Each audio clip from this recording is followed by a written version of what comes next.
retornando com o terceiro episódio. No quarto de Rei, enquanto ela mergulha no jogo, esse perseguidor enlouquecido está à procura de Huro e questiona Yamamoto, que alega ter testemunhado Bard enfrentar a psicopata sanguinária, por quem ele nutre uma queda. Ela deseja acabar com o rei porque aparentemente acredita que tudo é um monstro. No entanto, Yamamoto a lembra de não eliminar outros jogadores. Yamamoto explica que o grande pássaro foi para o segundo Dali após receber uma dose de veneno da Piton. Era claramente ele, uma vez que nenhum outro jogador seria tão audacioso a ponto de usar uma cabeça de pássaro seminua.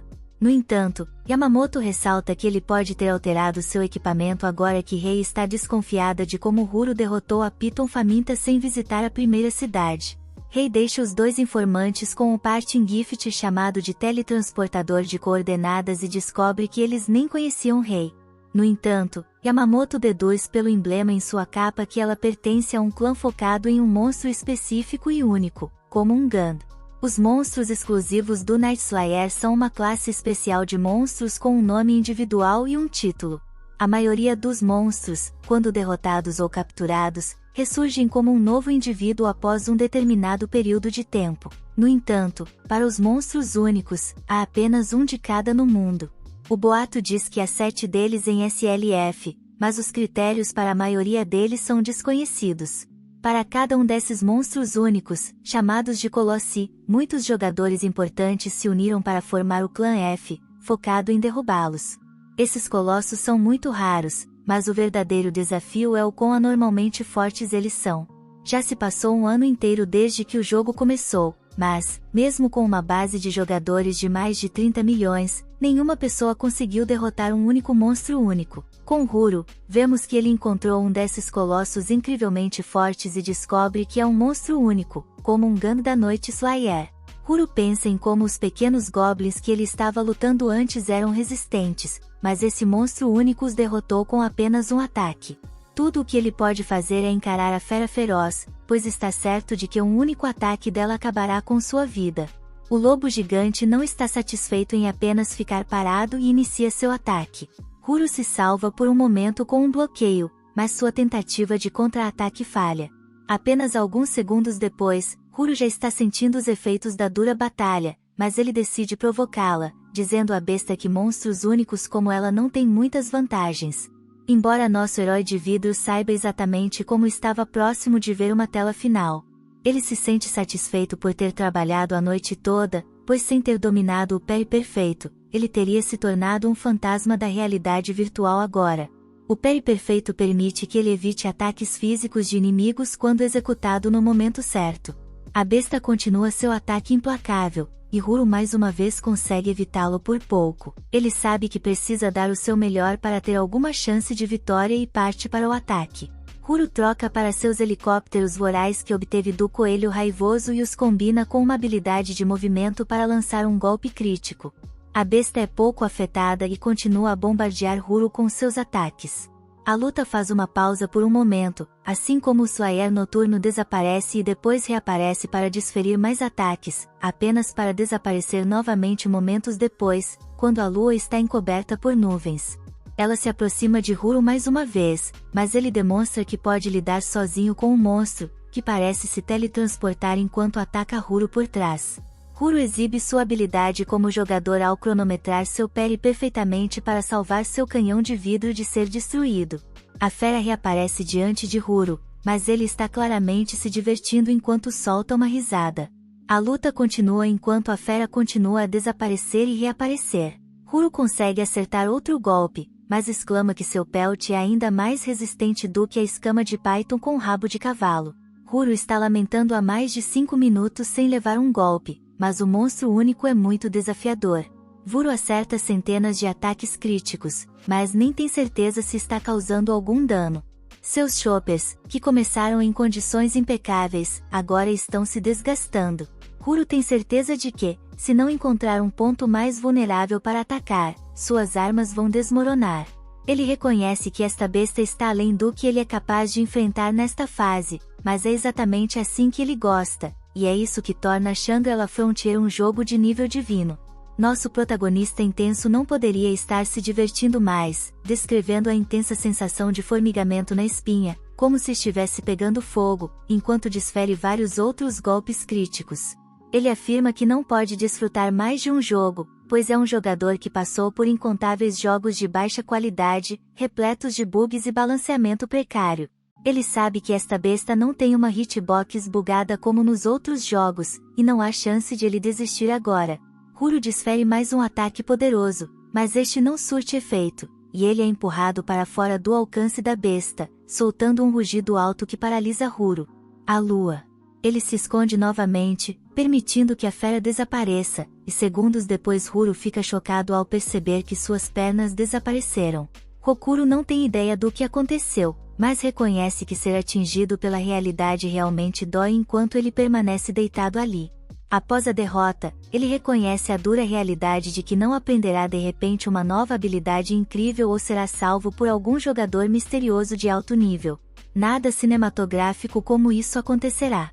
No entanto, ele percebe que isso não é completamente verdade, pois, de alguma forma, depois de um golpe como esse, ele ainda tem um ponto de saúde restante, e isso deve ser um milagre. Ele elogia o monstro único por ser absurdamente forte, mas aponta que esse absurdo foi intencionalmente programado para ele. A besta é tão forte quanto seus criadores desejavam que fosse, o que significa que é um desafio superável. Neste exato momento, Hura toma uma decisão. Ele não se importa mais com o chefe final do jogo ou com sua história. Pode não ser agora, mas ele jura que um dia vencerá o monstro único. Hura se dirige diretamente a Legan, o Cavaleiro Noturno, e o desafia a garantir que ninguém mais o vença antes dele. A fera feroz o derrota e, momentos depois, vemos que uma maldição foi lançada sobre Mark. Huro responde no segundo Dali e descobre que esta maldição não permite que equipamentos sejam usados nas partes do corpo afetadas pela maldição. Uma rápida verificação de seu corpo revela que ele está quase completamente coberto pela marca da arma Liad, o que significa que ele não pode equipar itens em seu torso e pernas. Huro desabafa suas frustrações por um momento enquanto condena o lobo desaparecido por fazer isso com ele. Isso prova ser uma maldição recorrente, pois há muitos mais monstros de nível inferior do que o personagem afetado fugirá das conversas com os NPCs e será afetado pela presença da marca da arma. A parte do corpo afetada ganha resistência a efeitos mágicos, e a única maneira de remover a maldição é através de orações de um santo ou derrotando os lançadores de maldições. Devido a todas essas más notícias, Huro decide sair para tomar um pouco de ar fresco antes de encerrar ali. Ele solta um grito alto enquanto exclama que este é o tipo de maldição quebrada que acontece em jogos ruins, enquanto as pessoas se perguntam o que o personagem seminu está fazendo. Huro se acalma e então lembra dos 3 princípios que aprendeu com todos os jogos ruins: mente paciente, espírito inquebrável e julgamento frio. Uma rápida verificação de suas estatísticas revela que os jogadores acumulam muita experiência lutando contra um único monstro, o que significa que ele subiu de nível um pouco, melhorou suas habilidades e ganhou muitos pontos Street para alocar. Após alocar seus pontos, ele rapidamente percebe que se tornou um canhão de vidro que morrerá com um único golpe.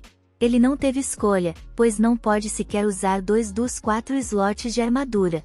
Gastar pontos em vitalidade é como jogar pérolas aos porcos, o mesmo acontece com seu HP. Não só isso, mas sua melhor estatística é 65, na sorte. Ele acredita que provavelmente sobreviveu por um momento com apenas aquele 1 HP graças a isso.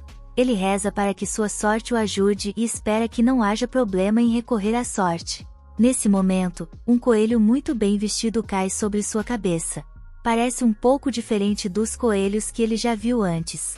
Ele se pergunta se este jogo permite que monstros apareçam nas cidades.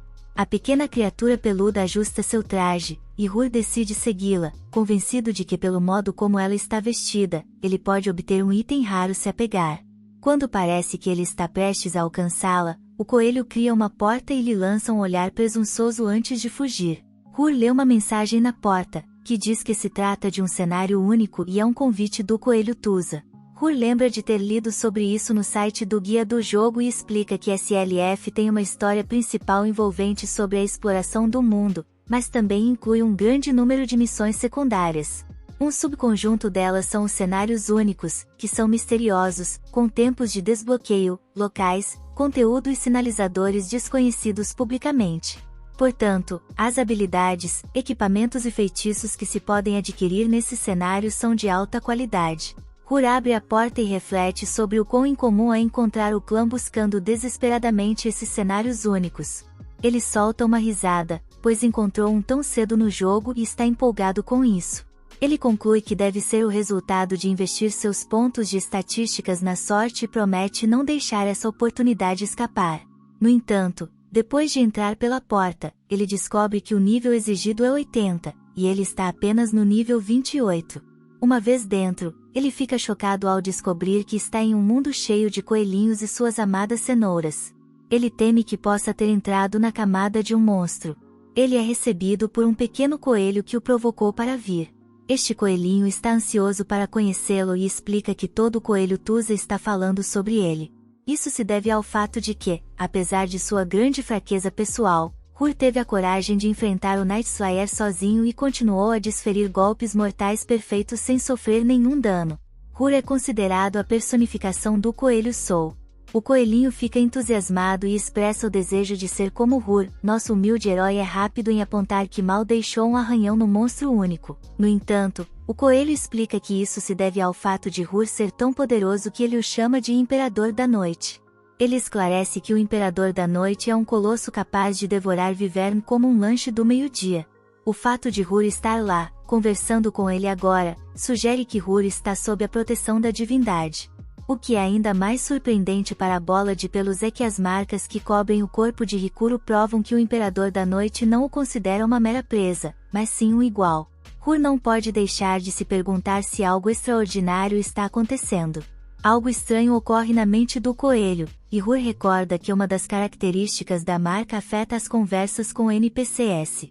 O coelho informa que seu líder coelho tem interesse em conhecê-lo, mas o cético Birman se pergunta se isso é uma possível armadilha de vingança, considerando que ele dizimou toda a população de coelhos.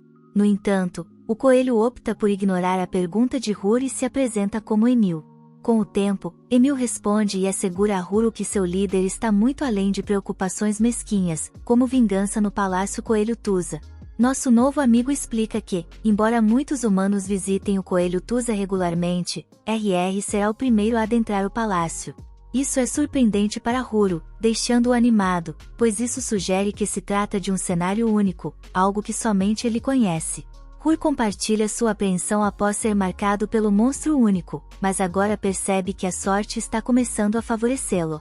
Emil o leva até seu pai-chefe, e Hur fica atônito com a presença impressionante desse indivíduo. O líder reconhece Hur como aquele que derrotou e enfrentou o monstro único, a quem ele chama de cachorrinho. Ele explica que os humanos normalmente perdem sua fé rapidamente, levando-o a presumir que todos estão sem esperança, como ele já havia acreditado. No entanto, agora ele identificou pelo menos um entre eles com potencial, o que deixa Hur surpreso quando o líder pede um pouco de seu tempo. Ele se apresenta como Vizat, o chefe coelho do Coelho Tusa. Obrigado por assistir, inscreva-se e ative o sino de notificação para no futuro ver mais vídeos como este. Até a próxima, pessoal!